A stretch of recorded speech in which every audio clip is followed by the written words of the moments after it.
नमस्कार, मैं अखिल श्रीवास्तव एक बार फिर आपका स्वागत करता हूं आर एक्सप्रेस के खास शो खास शख्सियत खास बातचीत में।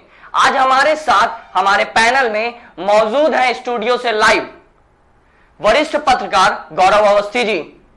आखिर क्या है वो मुद्दा जिस पर आज हम उनसे बात करेंगे और क्या होगी उनकी साहित्य की शुरुआत, उस पर आज हम चर्चा करेंगे। एक कहानी संग्रह निकला जो गौरव अवस्थी जी ने स्वयं लिखा। आखिर उसका नाम क्या था, क्या सोच थी, उसको लेकर गौरव जी हम आपका स्वागत करते हैं आर एक्सप्रेस के स्टूडियो में। गौरव जी नमस्कार। बहुत सबसे पहला सवाल, कहानी संग्रह का नाम? आकाश में कोरोना घना है।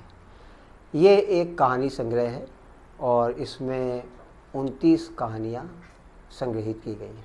देखिए, कोरोना काल में देखा गया गौरव जी के कई लोगों की जो लेखनी थी वो कमजोर होती हुई नजर आई, कई लोगों का मनोबल गिरा, पर कई ऐसी चीजें सामने आई जिससे लोगों का मनोबल बढ़ा, लोगों का रुझान आने लगा चीजों में। उसी के तहत गौरव अवस्थी जी ने इस कहानी संग्रह को लिखा है। आइए चलते हैं कहानी संग्रह पे, आज पूर्णतः रूप से चर्चा करेंगे और जानेंगे कि आखिर जिस उद्देश्य से इसको लिखा गया उसका क्या महत्व है। गौरव जी, कहानी संग्रह की शुरुआत आपने की, नाम कोरोना से जुड़ा हुआ, क्या सोच आई आपके पास? हुआ यूँ कि आप जानते ही हैं कि मैं रायबरेली में पत्रकारिता हिंदुस्तान अखबार के लिए कर रहा हूँ जी। मेरे संज्ञान में एक मजदूर की व्यथा कथा आई। हरचंदपुर के पास पड़ेरा गांव का एक मजदूर नरेंद्र नाम का सूरत में परिवार के साथ फंसा हुआ था। हम तक ये प्रारंभिक सूचना आई तो हमने उसके मोबाइल नंबर जुटाए, उससे बात की तो सामने आया उससे बात करने पर कि वहाँ पर उसके बच्चे भूख से बिलबिला रहे हैं, वो परेशान है। जो फैक्ट्री मालिक थे उन्होंने कुछ दिन की मेहनताना मजदूरी दे दी थी, उसके बाद अपना पल्ला झाड़ लिया था और गांव में उसकी माँ का निधन हो गया। उसके मन में इस बात का बहुत दुख था कि मैं अपनी माँ की अर्थी को कंधा नहीं दे पाया। यहाँ से एक शुरुआत होती है एक कहानी की और इसका अंत होता है इस कहानी संग्रह के रूप में। इस कहानी संग्रह में कितनी कहानियां हैं? ये कहानी संग्रह आकाश में कोरोना घना है। बहुत विचार विमर्श के बाद एक बहुत प्रख्यात शायर हुए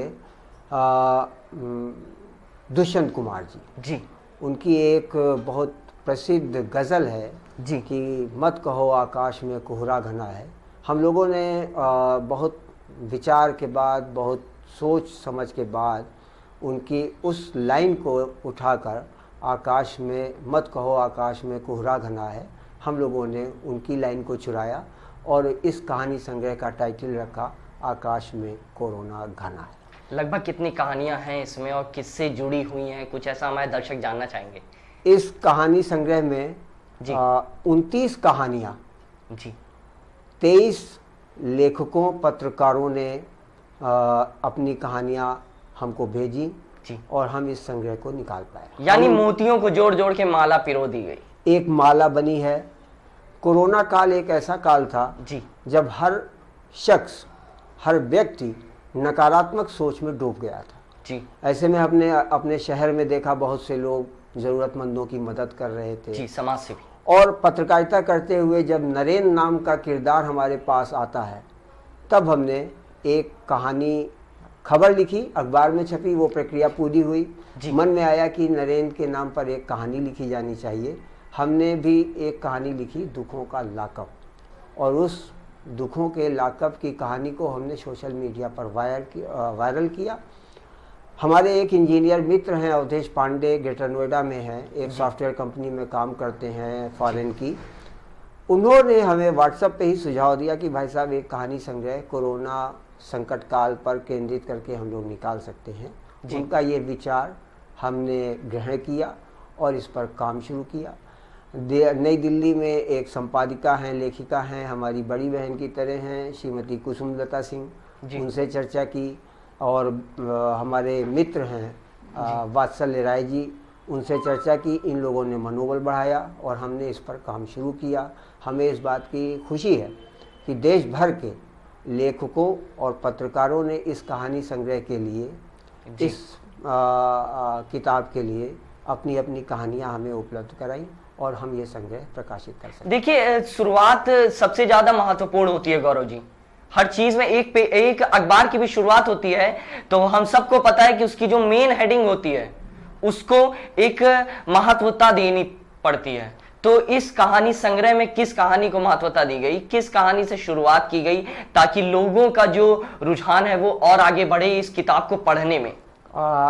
सबसे पहले तो हम शुक्रगुजार हैं जी कि हम नौसिखिए लेखकों को अपना आशीर्वाद इस देश की बहुत बड़ी कथाकार आदरणीय माता तुल्य चित्रा मुदगल जी ने दिया। जी जी। और उन्होंने उनका इस किताब में ये चित्रा मुदगल जी का जो आशीर्वाद है जी, जो भूमिका उन्होंने लिखी, साहित्य जन का इतिहास, साहित्य जन का इतिहास है। और उनके मन में भी बहुत पीड़ा थी और उनका आशीर्वाद शब्दों में भी मिला और हमें फ़ोन पर भी खूब आशीर्वाद मिला कि तुमने एक अच्छा काम किया है। अब रही बात कहानी की, तो ये हमने शुरुआत की है। निर्मल गुप्त जी एक बहुत बड़े लेखक हैं जी, व्यंग्य विधा के भी हैं जी, और लिखते रहते हैं आमतौर पे अखबारों में, पत्रिकाओं में आप उनको पढ़ सकते हैं जी। एक कहानी उन्होंने भेजी, सच्ची मुच्ची वाला सरासर झूठ। ये इस कहानी में क्या अगर देखा जाए, ये कहानी महानगर से अपने गांव को पैदल लौटते एक मजदूर की व्यथा कथा पर केंद्रित है जी। और कैसे एक रास्ते में पड़ने वाले दिल्ली के पास के ढाबे में खड़े होकर उसकी मजदूर की पत्नी ईंट भट्टे की चिमनी को देखकर दिल्ली का वो मशहूर जो कुतुब मीनार है वो समझती है। और इस सब का जिक्र करते हुए बड़ी इंटरेस्टिंग स्टोरी है निर्मल गुप्त जी की। और इस किताब में देश की बहुत बड़ी लेखिका हैं कुसुमलता सिंह जी, पंखुड़ी सिन्हा जी, अनूप कुमार त्रिपाठी जी, वो भी पत्रकारिता पेशे से पहले रहे हैं, ईटीवी में रहे हैं, लखनऊ में निवास करते हैं। उन्होंने भी बहुत अच्छी कहानी बादशाह सलामत जिंदाबाद लिखी है। और वात्सल्य राय जी की कहानी बहुत अच्छी है जी। और अमरेश द्विवेदी जी हैं, इन्होंने भी एक कहानी लॉकडाउन लिखी है, जो महानगर की एक सोसाइटी में काम करने वाला माली है किसी गांव का, और वो कोरोना से पीड़ित होता है जी। और वो उसकी मौत हो जाती है जी। लेकिन उसकी मौत पर कोई गम नहीं मनाता सोसाइटी का वो व्यक्ति जो जिस सोसाइटी को वो हरा भरा रखता है जी। और सोसाइटी वाले ये सोचते हैं कि वो मरना था तो गांव जाकर मरता, यहाँ क्यों मर गया।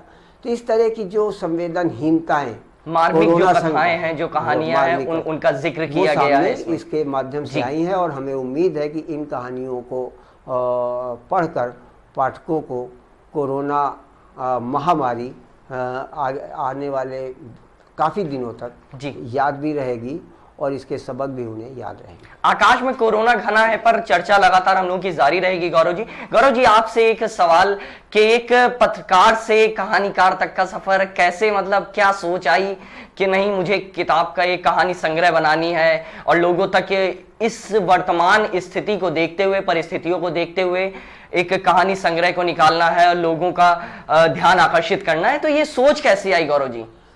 सोच के केंद्र में वही मजदूर, अपने ज़िले का रायबरेली का मजदूर नरेंद्र रहा। और यहाँ से हमने इस कहानी संग्रह को पकाने की एक शुरुआत हुई। हमने इसकी भूमिका में एक छोटा सा जो पीस लिखा है, एक ख्याल का पकना।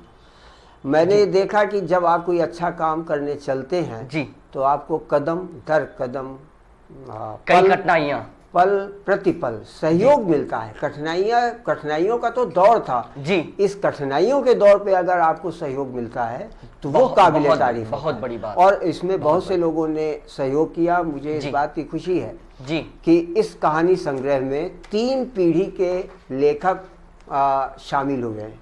हमारी बात की भी पीढ़ी के, इसमें वेदर साइंस पर रिसर्च करने वाले अपने ही रायबरेली जिले में जन्मे गौरव तिवारी की कहानी है। वाह। एक शिक्षिका बिल्कुल नई उम्र की है, सना आफरीन लिखती हैं जी। दिल्ली की पत्रकार हैं, समाज सेवी हैं, सविता आनंद और शेफाली सुरभि कहानी लिखती हैं। रिटायर लाइफ जी रही, रेलवे से अधिकारी पद से रिटायर हुई, लखनऊ की स्नेहलता जी कहानी अपनी देती हैं। इस तरह से इन लोगों ने इस कहानी संग्रह को एक पठनीय पुष्पगुच्छ बनाया है और हमें विश्वास है कि पाठकों को इस कहानी संग्रह का प्रेम मिलेगा। चित्रा मुद्गल जी का आशीर्वाद मिला है, साथ ही लेखकों पत्रकारों का सहयोग मिला है और बड़ी विषम परिस्थितियों में इसके आर्थिक सहयोग भी हमें देने वाले हमारे इस ज़माने के भामाशाह भी रहे हैं, जिनके आर्थिक सहयोग से हम इस कहानी संग्रह को प्रकाशित कर पाए हैं। नई दिल्ली के लिटिल बर्ड पब्लिकेशंस को भी हम धन्यवाद देंगे कि उन्होंने कम समय में पब्लिश किया, निर्धारित समय में किताब पुस्तक निकाल कर प्रकाशित कर पाठकों के हाथ तक। गौरव जी, आखिरी बात पे चर्चा करेंगे हम लोग कि आखिर इस किताब को जनता कैसे, जो हमारे दर्शक हैं वो कैसे ले सकते हैं। लिटिल बर्ड पब्लिकेशंस इस किताब में इसका पता दिया हुआ है, नई दिल्ली दरियागंज में इसका ऑफिस है जी। इस किताब में भी है, सोशल मीडिया फेसबुक पर, इंस्टाग्राम पर ये भी हमने इसको शेयर किया है जी। और इसका पूरा एड्रेस है शॉप नंबर F5 फर्स्ट प्रथम तल हरि सदन अंसारी रोड दरियागंज नई दिल्ली। जी बिल्कुल गौरव जी अमेज़न पे भी कुछ ऐसा बात सामने आई थी कुछ उसके बारे में, क्योंकि वर्तमान परिस्थितियों को देखा जाए तो लोग जो ऑनलाइन शॉपिंग साइट्स हैं उनसे ज्यादा प्रेफर करते हैं। बहुत से लोग इस समय पेपर को हाथ नहीं लगाना चाहते इन्फेक्शन के डर से, कोरोना के डर से। तो notnul.com पर ये किताब ऑलरेडी अपलोड हो चुकी है। Not null NOTNUL.com। ठीक है। notnul.com एक ऑनलाइन वेबसाइट है जिसपे बहुत सा साहित्य उपलब्ध है पाठकों के लिए जी। उसमें ये अपलोड हो चुकी है और शीघ्र ही आने वाले 2 सप्ताह के अंदर हमें पूरी उम्मीद है कि अमेज़न पे भी ये बिक्री के लिए उपलब्ध हो जाएगी। हम पाठकों से हाथ जोड़कर निवेदन करते हैं कि इस कोरोना संकट काल पर जो मजबूरियां, जो पीड़ाएं आपने अपने घर के सामने सड़क पर चलते हुए अपने छज्जे से, अपने गेट के बाहर से आपने देखी हैं, वो कहानियां ही इस किताब के रूप में आप तक पहुंचने वाली हैं। जब आप भूलने लगेंगे तो कोरोना संकट काल को यह किताब फिर याद दिलाएगी, इसलिए कि आप डरे नहीं, आप हौसले से आप मजबूत रहे हैं। इसने कोरोना संकट काल ने कुछ हमें सबक भी दिए हैं। जी बिल्कुल। और इस किताब के माध्यम से हमने एक और संदेश देने की कोशिश की है कि हमारे पूर्वजों ऋषियों ने आइसोलेशन के तमाम से संस्कार, स्वच्छता के, आप किसी के संपर्क में ना आए जब इस तरह की प्रसूति में महिलाएं जाती हैं या हमारे यहाँ किसी की मृत्यु हो जाती है तो 13वीं तक वो किसी से मिलता जुलता नहीं है। ये सब एंटी इन्फेक्शन नियम थे, रूल्स हमारे पूर्वजों ऋषियों ने बनाए थे, जो हमारा हिंदी भाषी समाज, भारतीय समाज भूल रहा है। इस किताब के माध्यम से हमने उन संस्कारों को भी लोगों को याद दिलाया है। इसमें एक आर्टिकल इस तरह का भी है और ये भी अनुरोध किया गया है कि कोरोना संकट काल के दौरान जो हमको सबक मिले हैं उनको भी हमें एक संस्कार के रूप में अपना लेना चाहिए स्वस्थ और सुखद जीवन के लिए। जी बिल्कुल, खास शख्सियत में आपका स्वागत रहा और आपने हमें अपना समय दिया, उसके लिए आपका शुक्रिया अदा करना चाहूंगा गौरव जी। और मैं खुद इस चीज को प्रेफर करूंगा आप लोगों को, आकाश में कोरोना गाना है, क्योंकि इसमें कई ऐसी कथाएं हैं जो आप लोगों को बहुत कुछ सीखने को देंगी। इस लॉकडाउन के बीच में, इस अनलॉकडाउन के बीच में कई परिस्थितियां आपने देखी होंगी, पर यह किताब, ये कहानी संग्रह आपको ये अनुभव दिलाएगा कि आखिर कौन कौन सी ऐसी बातें हैं जो आपसे दूर रह गई और जिन बातों को आपको पता होना चाहिए था। तो मैं आपसे अनुरोध करूंगा कि आप इस किताब को जरूर खरीदें। मैं रायबरेली एक्सप्रेस RSPX की टीम, रोहित भाई, अखिल जी, आपको और केशव भाई, समस्त टीम को हार्दिक आभार व्यक्त करता हूं कि आपने आकाश में कोरोना घना है कि संबंध में एक परिचर्चा और आयोजित करके हमारे इस मिशन को आपने आगे बढ़ाने में अपना योगदान दिया। बहुत बहुत धन्यवाद। धन्यवाद।